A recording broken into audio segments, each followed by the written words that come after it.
Hey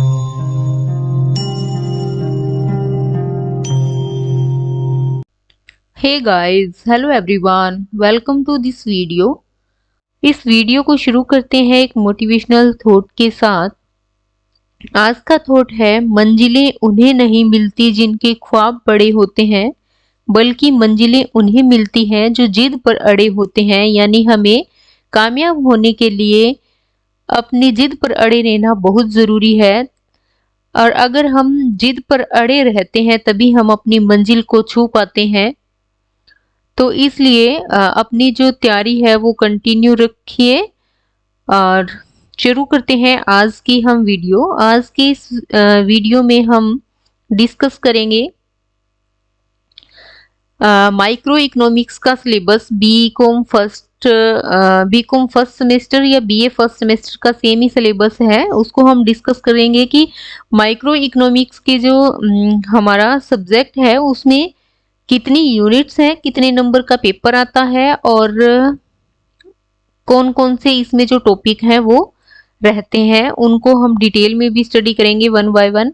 तो सबसे पहले जो है आपका जो एग्ज़ाम है वो टोटल 100 मार्क्स का होता है। उसमें से जो आपके 80 मार्क्स होते हैं वो होते हैं आपके एक्सटर्नल मार्क्स, यानी आप जो एग्ज़ाम में जो आप नंबर लेके आओगे, यानी कि आपका जो पेपर होगा वो होगा 80 मार्क्स का, और जो 20 मार्क्स हैं वो होंगे आपकी इंटरनल असेसमेंट। यानी इंटरनल असेसमेंट में आपके अटेंडेंस मार्क होती है और आपके जो सेशनल होते हैं वो मार्क होते हैं, ठीक है। और ये टोटल टाइम इसमें रहेगा 3 घंटे का, यानी 3 घंटे का आपका पेपर होगा। और इसमें जो यूनिट है वो टोटल 3 यूनिट है। 3 यूनिट में आपका जो सिलेबस है वो डिवाइड किया गया है।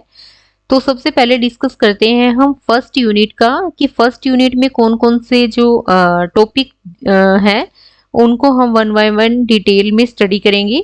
सबसे पहला है डिमांड एंड कंज्यूमर बिहेवियर। सबसे पहला कौन सा है? Demand and consumer behaviour. अब डिमांड एंड कंज्यूमर बिहेवियर में हम क्या क्या पढ़ेंगे? सबसे पहले तो डिमांड का मतलब है कि मांग, और कंज्यूमर बिहेवियर जो है वो क्या होता है? उपभोक्ता व्यवहार क्या है। हम इसका क्या पढ़ेंगे? इसका मीनिंग पढ़ेंगे, यानी कि इन दोनों का अर्थ क्या होता है, इसका जो नेचर यानी प्रकृति क्या है, स्कोप ऑफ इकोनॉमिक्स यानी अर्थशास्त्र का विषय क्षेत्र क्या है, या इसका जो स्कोप है वो क्या है, ठीक है, वो डिस्कस करेंगे। नेक्स्ट है माइक्रो एंड मैक्रो इकोनॉमिक्स। अब जो हम स्टडी कर रहे हैं, यानी जो 3 पार्ट है, इस देखो इस पेपर का नाम ही क्या है? माइक्रो इकोनॉमिक्स है, ठीक है। तो हमारे जो हम आगे पीजी लेवल में और यूजी लेवल में दोनों क्या है? माइक्रो और जो मैक्रो इकोनॉमिक्स है, इन दोनों के जो पार्ट हैं वो अलग अलग हैं और इन दोनों को हम अलग अलग स्टडी करते हैं, ठीक है। तो इसमें जो माइक्रो होता है हमारा व्यष्टि अर्थशास्त्र, और जो मैक्रो है वो होता है समष्टि अर्थशास्त्र।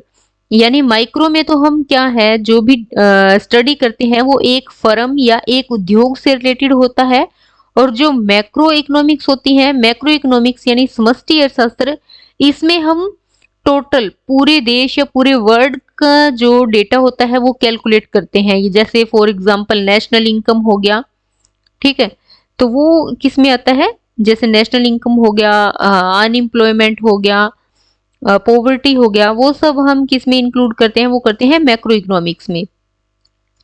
नेक्स्ट इसमें हम डिस्कस करेंगे थ्योरीज ऑफ डिमांड, ठीक है। थ्योरीज ऑफ डिमांड मतलब कि मांग की जो भी सिद्धांत हैं वो हम इसमें डिस्कस करेंगे। अब इसमें मांग के कितने सिद्धांत हम डिस्कस करने वाले हैं? सबसे पहला तो है कार्डिनल यूटिलिटी अप्रोच, यानी कि गणनावाचक उपयोगिता सिद्धांत।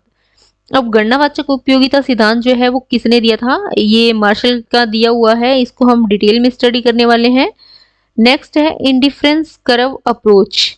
इंडिफरेंस कर्व अप्रोच क्या होता है? तटस्थता वक्र सिद्धांत, ठीक है। यानी कि जो मांग का सिद्धांत है वो इन दोनों अप्रोच के द्वारा अलग अलग अर्थशास्त्री ने इसे अलग अलग तरीके से बताया है, ठीक है। नेक्स्ट इन दोनों में हम क्या पढ़ेंगे? सबसे पहले पढ़ेंगे अजम्पशन, इसकी क्या है मान्यता क्या है इस सिद्धांत की, इन सिद्धांत की मान्यता क्या है। फिर प्रॉपर्टीज इनकी क्या है, फिर कंज्यूमर इक्विलिब्रियम यानी उपभोक्ता संतुलन जो है वो कहाँ पे होगा। नेक्स्ट है price income and substitution effect. अब जो कंज्यूमर इक्विलिब्रियम है उसी में हम क्या है प्राइस इनकम, प्राइस यानी मूल्य या कीमत कह सकते हैं, आय एंड सब्स्टिट्यूशन मतलब क्या है प्रतिस्थापन प्रभाव जो है वो क्या होते हैं। नेक्स्ट इसमें है इसकी लिमिटेशन क्या रहेगी। फिर है नेचर ऑफ डिमांड फंक्शन यानी जो मांग फलन है उसकी प्रकृति क्या है, फिर है लॉ ऑफ डिमांड यानी मांग का जो नियम है वो क्या कहता है। मांग का नियम बेसिकली प्राइस एंड जो क्वांटिटी है हमारी उसमें क्या है नेगेटिव रिलेशन शो करता है। ठीक है, उसमें क्या है नेगेटिव रिलेशन हमें शो करता है। इसको डिटेल में स्टडी करेंगे हम जब इसको जब हम एक्सप्लेन करेंगे अलग अलग टॉपिक वाइज जब हम डिस्कस करेंगे तो इसको डिटेल में स्टडी करेंगे। नेक्स्ट है इलास्टिसिटी ऑफ डिमांड, मांग की लॉज क्या है, इसमें भी price income and cross elasticity तीनों को अलग अलग देखेंगे। नेक्स्ट है मेजरमेंट, फिर है method of price elasticity of demand यानी मांग की जो लोच है उसमें मांग की जो कीमत लोच है उसके मेथड्स क्या है। नेक्स्ट है concept of revenue, revenue means होता है हमारी आगम या फिर आय कह लो। ठीक है, यानी कि आय की अवधारणाएं क्या कौन कौन सी हैं।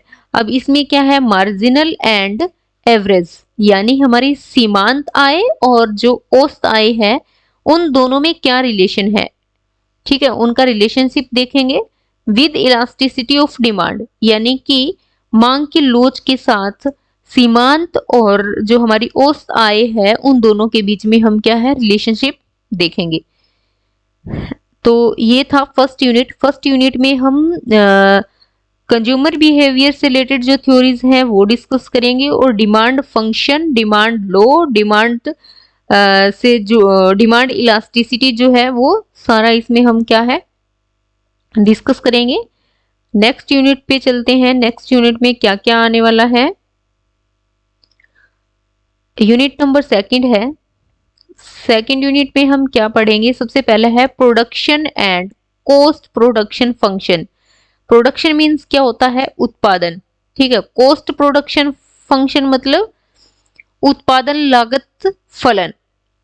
ठीक है, उत्पादन लागत फलन, उत्पादन और उत्पादन लागत फलन इनके क्या है मीनिंग क्या है, इनके कॉन्सेप्ट यानी इनकी अवधारणाएं क्या है। फिर इसी में पढ़ेंगे हम लॉ ऑफ वेरिएबल प्रोपोर्शन यानी अनुपातिक परिवर्तन का नियम। अब जो प्रोडक्शन है ठीक है वो क्या होते हैं एक बार इसमें क्या होता है ये टू टाइप्स में हम इसको स्टडी करते हैं long run and short run में। ठीक है, तो जो लॉन्ग रन है उसमें हमें क्या है रिटर्न टू स्केल मिलते हैं और जो शॉर्ट रन है उसमें क्या होता है लॉ ऑफ वेरिएबल प्रोपोर्शन यानी कि अनुपातिक परिवर्तन के जो नियम है वो इसमें लागू होते हैं। ठीक है, नेक्स्ट हमारा जो टॉपिक है वो क्या है सेकंड यूनिट में है, इसमें है आइसोक्वेंट्स कर्व। ठीक है, यहाँ कर्व भी आना चाहिए था। ठीक है, आइसोक्वेंट्स कर्व यानी सम उत्पाद वक्र क्या है, इनके मीनिंग क्या है, प्रॉपर्टीज एंड प्रोड्यूसर्स इक्विलिब्रियम यानी प्रोड्यूसर का मतलब क्या है कि जो उत्पादक है उसका इक्विलिब्रियम, उसका संतुलन कहाँ पे होता है। ठीक है, उत्पादक जो है वो कहाँ पे संतुलन में होता है वो हम इसमें डिस्कस करने वाले हैं। नेक्स्ट है economies and diseconomies of scale यानी कि पैमाने की जो बचते हैं और अबचते हैं। डिस इकोनॉमीज मीन्स अबचते यानी पैमाने की बचते और अबचते दोनों इसमें हम स्टडी करेंगे। नेक्स्ट है law of return to scale यानी पैमाने के प्रतिफल। ठीक है, पैमाने के प्रतिफल का नियम। ठीक है, हिंदी में इसको ऐसे बोल सकते हैं पैमाने के प्रतिफल का नियम। तो ये भी थ्री टाइप्स में इंक्लूड होते हैं जैसे constant return to scale, increasing return to scale या फिर डिक्रीजिंग रिटर्न टू स्केल। ठीक है, तो इसको डिटेल में स्टडी करेंगे। और नेक्स्ट इसमें जो टॉपिक है वो कौन सा है कॉस्ट कॉन्सेप्ट यानी लागत जो सिद्धांत है वो इसमें हम डिस्कस करेंगे। फिर है थ्योरीज ऑफ कॉस्ट, ये यहाँ पे कॉस्ट कॉन्सेप्ट ये शायद यहाँ पे कुछ गलत लिखा हुआ है, ठीक है। थ्योरीज ऑफ कॉस्ट में हम पढ़ने वाले हैं ये कॉस्ट कॉन्सेप्ट, यानी लागत का कॉन्सेप्ट, लागत अवधारणा जो है वो क्या होती है वो हम इसमें डिस्कस करेंगे, ठीक है। वो इस शायद इधर आना चाहिए था। थ्योरीज ऑफ कॉस्ट, इसमें ट्रेडिशनल एंड मॉडर्न दोनों टाइप के जो थ्योरीज हैं वो डिस्कस करेंगे। फिर है लॉ ऑफ सप्लाई, यानी पूर्ति का नियम, एंड इलास्टिसिटी ऑफ सप्लाई, पूर्ति की लोच, दोनों इसमें डिस्कस करेंगे, ठीक है। तो अब फर्स्ट यूनिट में हमारा क्या आता है, कंज्यूमर बिहेवियर आता है, कंज्यूमर बिहेवियर आता है और डिमांड लो आता है, ठीक है। और सेकेंड यूनिट में आता है हमारा प्रोडक्शन एंड प्रोडक्शन फंक्शन, और हमारा क्या आता है, law of supply and elasticity of supply. अब लास्ट एंड थर्ड यूनिट है जिसमें क्या क्या स्टडी करने वाले हैं हम, मार्केट स्ट्रक्चर। मार्केट स्ट्रक्चर मतलब क्या है, बाजार ढांचा। अब इसमें बाजार ढांचे में हम क्या क्या डिस्कस करेंगे, सबसे पहले तो है equilibrium of the firm and industry under perfect competition, मतलब कि पूर्ण प्रतियोगिता जो बाजार है। अब पूर्ण प्रतियोगिता बाजार क्या होता है, मोनोपोली मार्केट जो है वो क्या होती है, मोनोपोलिस्टिक कंपटीशन क्या होता है, ये तीनों मार्केट जो है वो अलग अलग होती हैं, ठीक है। डिटेल में स्टडी हम तभी करेंगे जब हम इनको वन बाय वन डिटेल में स्टडी करेंगे, ठीक है। तो अब इसमें जो है क्या देखेंगे हम, पूर्ण प्रतियोगिता के अंतर्गत फर्म और जो इंडस्ट्री है इन दोनों का इक्विलिब्रियम कहाँ पे लाई करता है, ठीक है, वो हम इसमें जानेंगे। नेक्स्ट है price and output determination under monopoly. Monopoly यानी एकाधिकार जो है वहां पे जो हमारा प्राइस और यानी कीमत और उत्पादन, आउटपुट क्या होता है, उत्पादन, दोनों का निर्धारण कहाँ पे होता है।